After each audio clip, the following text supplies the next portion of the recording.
Alright, part 2 of my review of the REI Lookout. Before I was talking about the top stash pocket for small valuables.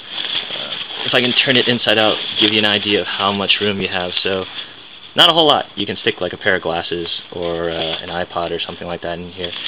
Some change, but it's a nice addition to have nonetheless. And one more thing on the exterior before I start opening this bag up is it does, in addition to the compression straps which can be used to attach things on the bottom of the pack, it does have an ice-lax loop, but it has this little hidden pocket thing that you can stick it in and it'll hold it so that it's not dangling, thus making sure that the pack still stays sleek and has a low profile. I really like that. I like packs without dangling straps. I like packs that are very sheer, that don't have anything hanging off of them. The new version also has the ice-lax loop that has a hidden pocket, and it stays really well. It's not like gonna fall out when you shake it. So, good job by REI. Point of fact, I should have came to this conclusion earlier. REI is a cooperative, and it's run by people who like to travel, who like to backpack, who like to go in the outdoors, and it's designed by those same people. So of course, it's designed by people who know what they're doing, and they know what people who like to wear backpacks want. So of course, I'm surprised I didn't come to the conclusion that this bag would be this well designed. Anyways, back to the design. There are side mesh pockets on both sides, and as an aside, I'm going to reference two other backpacks. First of all, I liked the Doida Futura 42 because the side pockets, when they weren't full, were flat. See how it folds in on itself?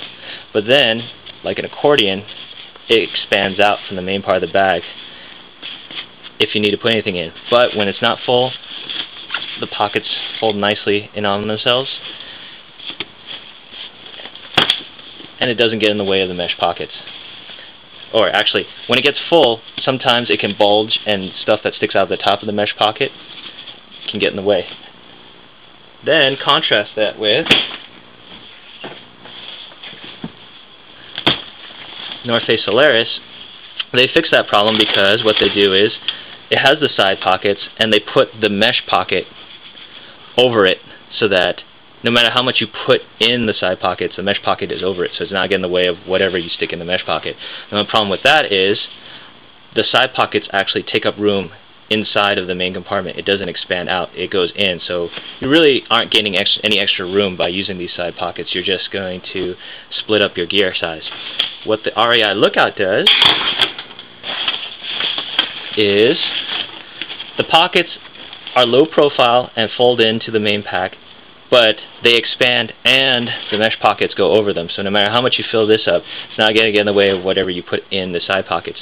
And look at how well low profile this is. You don't even see a strap or a zipper to get into the side pockets. I didn't even notice this until I looked really hard and was fiddling around with this. Is the zipper's right here. If you're wearing the pack, you're not going to see these zippers, which is great because you can put your valuables in here, and because this is going to be up against your back, it's going to be hard for anyone who's trying to get into your bag and steal things to get onto it while it's on your person. So as I open this, you can access the side pockets from here instead of on the side like most bags. That's great. And subtly, it's accordion style, so it expands outward from the pack. So this is in addition to whatever space you gain from the main compartment. And that's great. Beautiful design right there.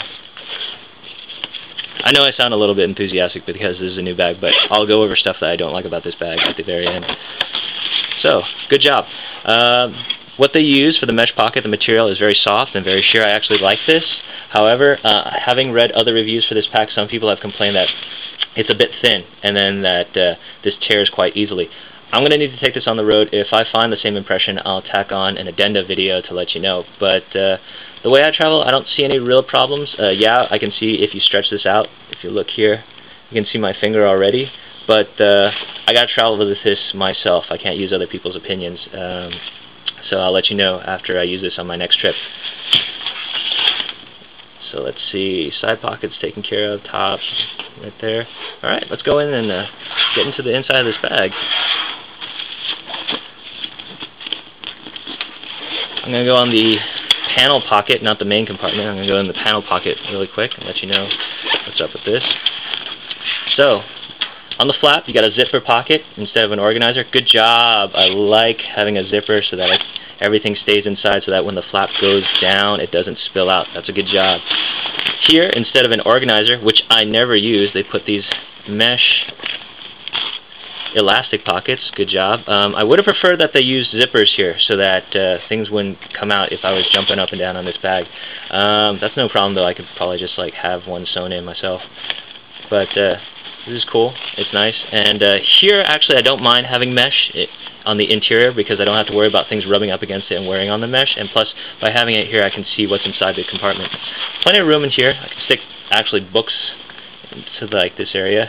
And it's a horseshoe panel fold. And also, if you look at the zipper used for this front panel pocket, it's coated or lined so that moisture doesn't necessarily get in. I don't know if you can see that there, but see how there's like these rubber seals over there on the side.